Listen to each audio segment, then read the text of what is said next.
আমরা এখন doctor Shahidullah college Bakshibazar, Dhaka. আমরা এই পর্যন্ত এসেছি।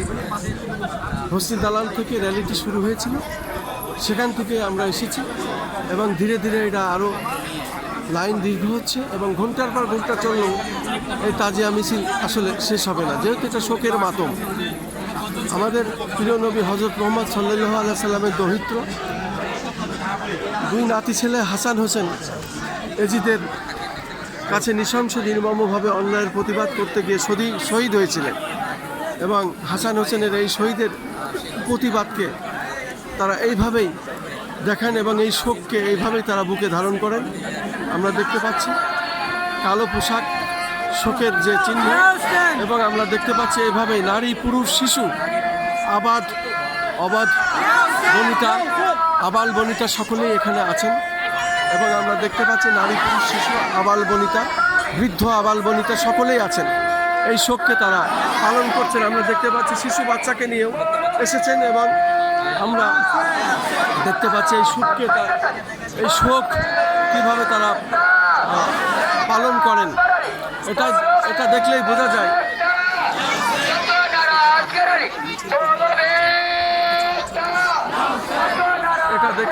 যায় আসলে এজিদের বিরুদ্ধে কীভাবে ঘৃণান্বিত হয়ে এবং এই নৃশংস যে হত্যা শহীদ হয়েছিল হাসান হোসেন কারবালা, সেই 10ই মুহররম আজকে, এবং সেটা আমরা উৎসব পালন করছি। আমরা দেখতে পাচ্ছি আজকে শোকের মাতম, এই শোকের মাতমকেই স্মরণ করিয়ে দেয় অন্যায়ের প্রতিবাদ কীভাবে করতে হয় এবং অন্যায়কে কখনোই মুসলিমরা প্রশ্রয় দেয় না।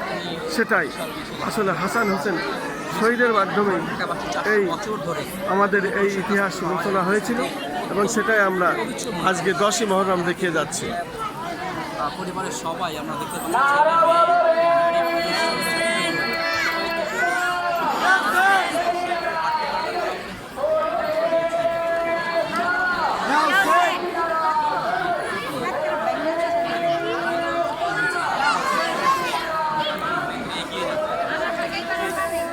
আমরা দেখতে পাচ্ছি প্রায় লক্ষাধিক মানুষের আজকের এই তাজিয়া মিছিল, শোকের মাতম, আমরা সেটা দেখতে পাচ্ছি।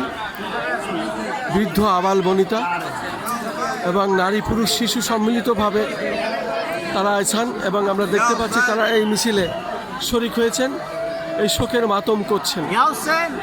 আমরা সেটাই দেখানোর চেষ্টা করছি মাত্র।